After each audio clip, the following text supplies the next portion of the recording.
Welcome back to another episode of the Blue Collar Proud Show. This is the show all about having and living the blue collar business dream. My name is Carter Harkins. With me every single week here is Taylor Hill. Yep, I'm here. And special guest this week is somebody that we actually have been working with for a while. He's our lead account manager at Spark Marketer. Please welcome to the show, Christian Rodriguez. Hey, thanks for having me. Glad you're here. We're going to be talking about something that I think is just critical for any business owner to think about, and it's something we talk about a lot with our clients, and I think it's something that we should be talking about more on the show as well, which is the importance of reviews. Right. So I just want you to tell us a little bit about what you know about how reviews show up for businesses online, and tell us a little bit about why it's important. Gotcha.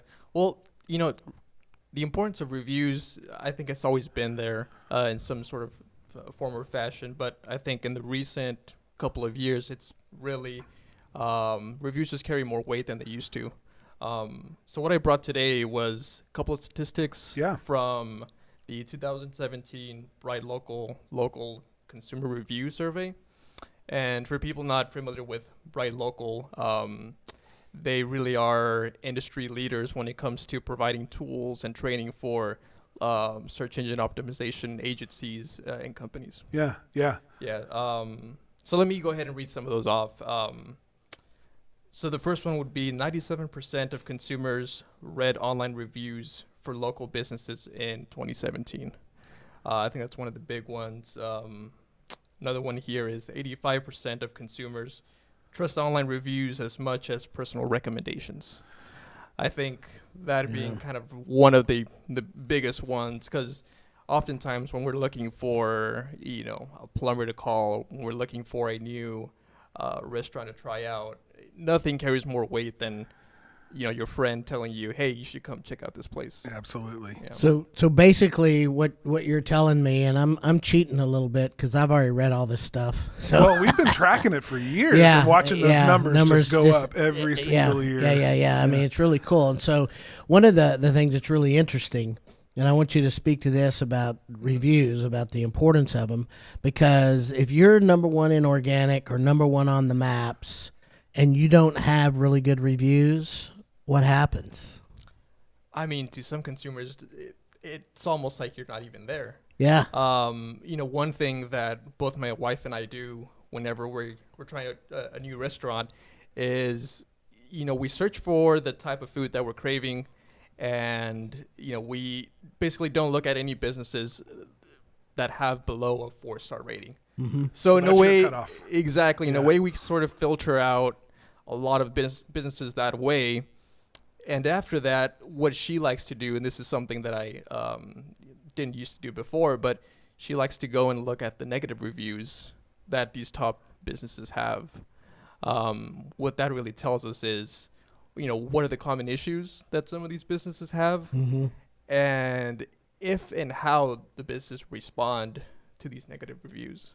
Interesting. That tells the story, right? Exactly. I think there's an expectation everybody has that in any transaction there might be something that goes wrong. Mm-hmm. But what a reasonable consumer wants to know is how, if that happens in this case, in this transaction, how is this business owner or this business going to deal with that? So that I know if it starts to go south, they're going to pull it back, or they're going to take care of me. They're going to make it right. What are they going to do? I need to know, and that's what a negative review can. Not just a negative review, but the response to a negative review.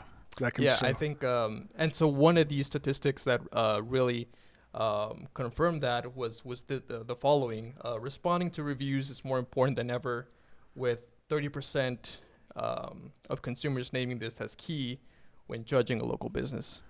Yeah, the other thing that's interesting is how many people do seek out those negative reviews. And I think a lot of companies don't want to have any negative reviews. They think it's great that they don't have any negative reviews. But the truth is, if you don't have any negative reviews, there are consumers out there that are going to skip you because they don't think you're telling the truth. Because almost every business has a problem every once in a while. And so if you've got 50 5-star reviews and you don't have a negative review, a lot of consumers are skipping you. And so having those negative reviews, instead of looking at it as a bad thing, it might be smarter to look at it as an opportunity Exactly. to actually respond. And it really is an opportunity. Yeah. I know depending on the service category or what it is that I'm looking for, like for a restaurant, if I'm just looking for a place to grab tacos or something like that, maybe a 3-star review is going to be my cutoff. I'll try it if it's 3 stars and they don't have a lot of stars, 3 stars. Okay, whatever. But if I'm looking to do something big, like a big project, I have a bigger need and I'm going to be spending a lot of money and there's more moving pieces or more things that could go wrong. And I like a plumber to come into my house, 4+ stars. I mean, That's just minimum. I'm not going to work with somebody less than that. And for me, the reviews and the feedback and the negative reviews and the way that the owner responded to those tells me more, and that's more important to me even than price. So I'm not looking for the cheapest person. I'm looking for the person who has, what I need and that is going to complicate my life the least. Yeah. You know what I mean? And it's a trust factor. Yeah, it really is a trust factor. So tell me a little bit about the people who actually have a lot of reviews, but they aren't current. What's happening with those people? So with those people, consumers just like to always see a fresh set of reviews coming in. A lot of times what will also happen is a lot of the older reviews, they'll get filtered out. So it's always good to have a constant flow of reviews coming in. I think really, when it comes down to it, business owners, they have the obstacles that they face is really asking for the reviews. Yeah. And I think that in itself is an issue that's easily remedied, but one that initially causes a lot of headaches and pain. Yeah, and that's kind of a misnomer because some people will say, well, it's against everybody's guidelines to ask for reviews. And the reality is it's against guidelines to give gifts or compensate for reviews. And those are two different things. It's not against guidelines to ask. Right. So if you do good work. So let's talk about how do you get a good review, okay? So here's the very first thing. Do good work.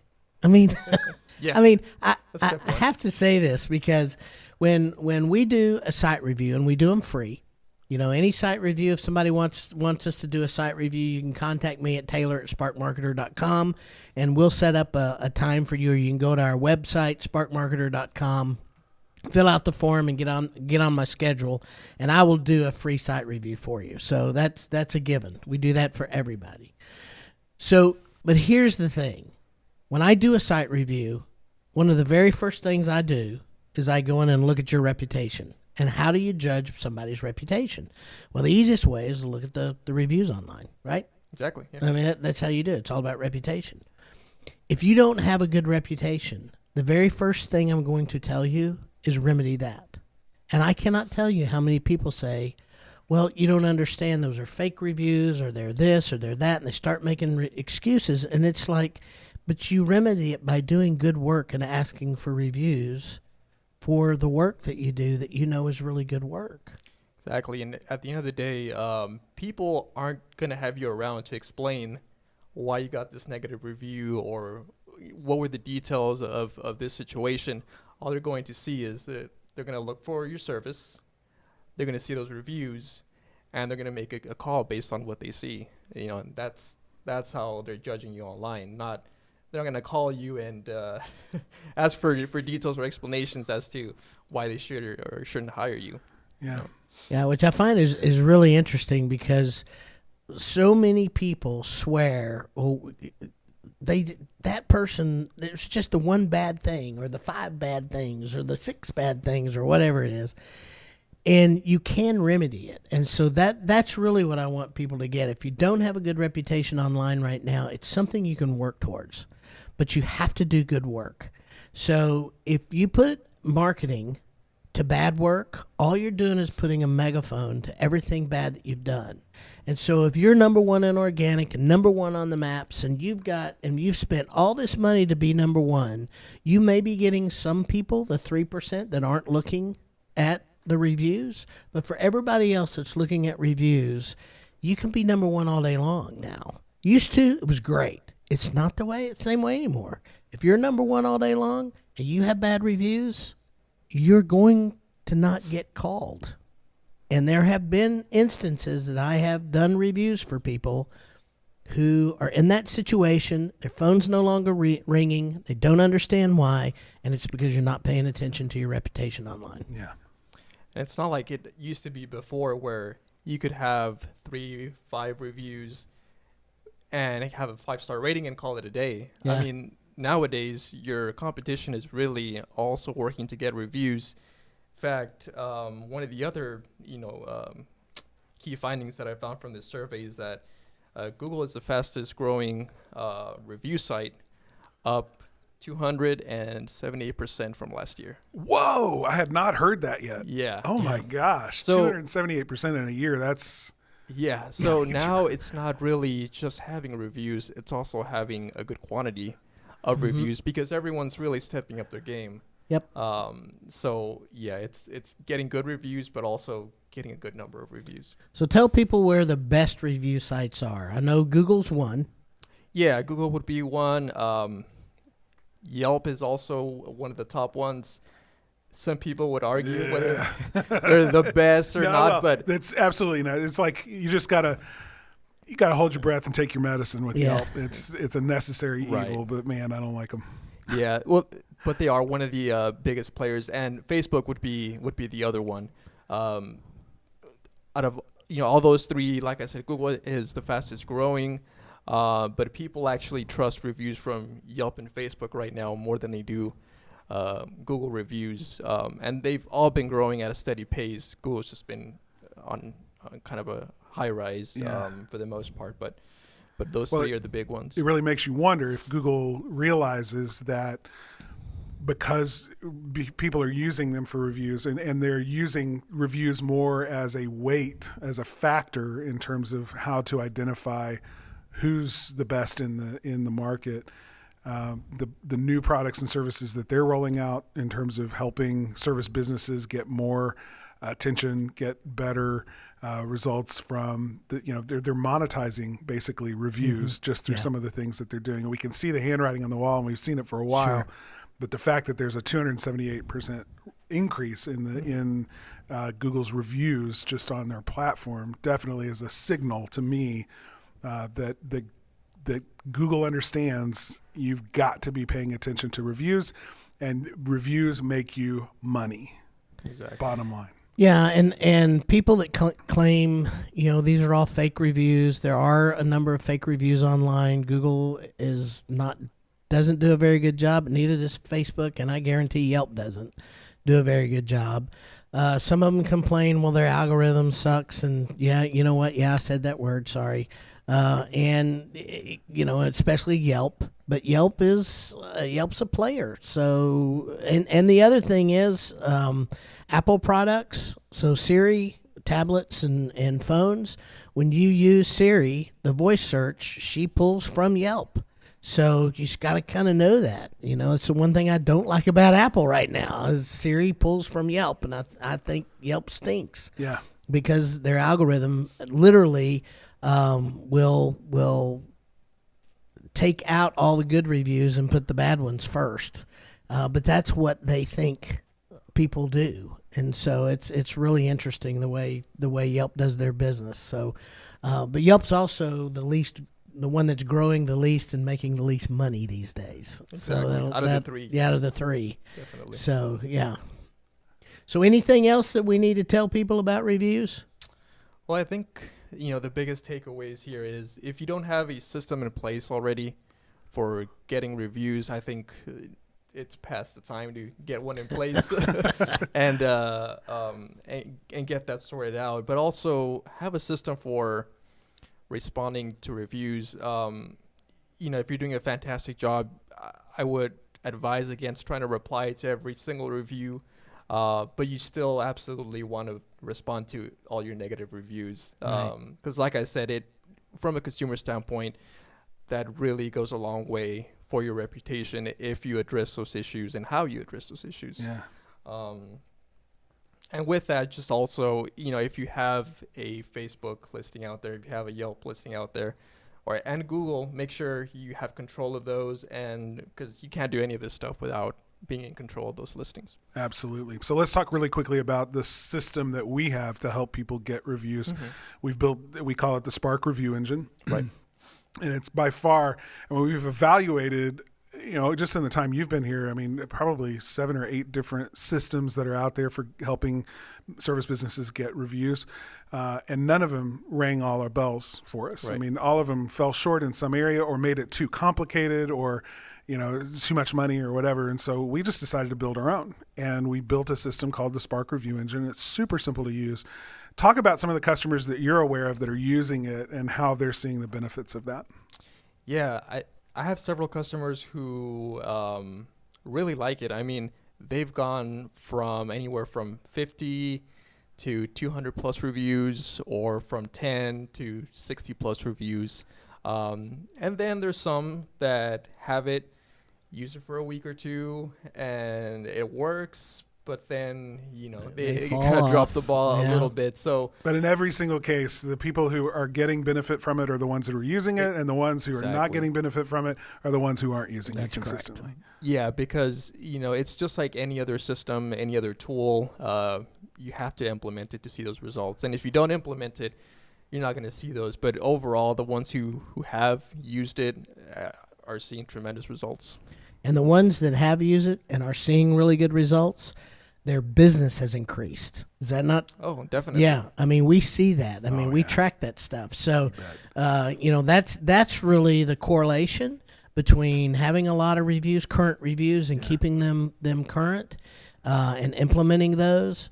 Business increases. Well, So Yelp, it's just- Yelp said it themselves. Another statistic that we could talk about, and this was one that Yelp released, was just a 1-star increase Yeah. in the reviews that you get. So if you go from a 3-star overall average to a 4-star, that's a 20% increase in your revenue. Yeah. I mean, who wouldn't want 20% increase in revenue just by getting an additional star in your overall review profile? And the one thing that I'm going to say here, and some people are going to probably not like me for this, but I'm going to say it anyway. Instead of complaining about fake reviews and not being able to get them and all that kind of stuff, put a system in place. There's tons of them out there. We like ours. We've proven things with ours. If you want to try ours, they'll be in the show notes, and I'm sure you can give them some more information I'll do that. of where to do that. But quit complaining and start implementing. You can complain all day long, but until you do something about it, nothing's going to change. So don't complain. There's too many ways that you can change it. Yeah. Make the right moves and start doing it. So one of the things I love about what we've done is that we don't just give you a tool, but we teach you how to use it, and we'll actually give you step by step the script and everything else that you need when you're in front of a customer, and for your techs when they're in the field in front of a customer to maximize to actually get the reviews. We've tested this time and time again. It works if you'll use it. So just real quickly, if you want to find out more about the Spark Review Engine, the easiest way to do it is to get the special offer that's available for you right in the Blue Collar Proud Show app. The app is free. Just go to the simplest way is to go to either the iOS App Store or to the Google Play App Store and do a search for Blue Collar Proud Show, and you'll find the app. Download it. It's free. Install it on your phone, and then open it up. And there's a special offers tab there. Just click on that. You'll see the special offer for Spark Review Engine. Click on that to learn more, to see how it works, and to get that special offer working for you. So that's it for this episode. Christian, man, thank you so much for being on and for working with us. It's such a pleasure. You just do an incredible job of making sure that you stay on top of the latest information about how things are changing in the online digital space. You serve our clients incredibly well, and we're just a privilege to be able to work with you. Thanks. My pleasure. Thanks for having me. Yeah. Christian Rodriguez, thank you so much. And for those of you listening, that's it for this episode. But I do want to thank you for listening. And Taylor and I wanted to say, connect with us. One of the easiest places to do that is the bcpshow.com/connect link. You'll see that in your show notes as well. So we want to thank all the people that make this show happen every single week. Aaron Blaze, our technical director, Jessica Wynn, our show coordinator, and Jonathan Sanders, our social media manager. Until next time, remember, it takes the same energy to build a business you hate as it does to build one that you're proud of. So why not take your blood, sweat, and tears and build it the Blue Collar Proud way? Thanks, everybody, for The listening. Blue Collar Proud Show is a production of the Blue Collar Proud Network.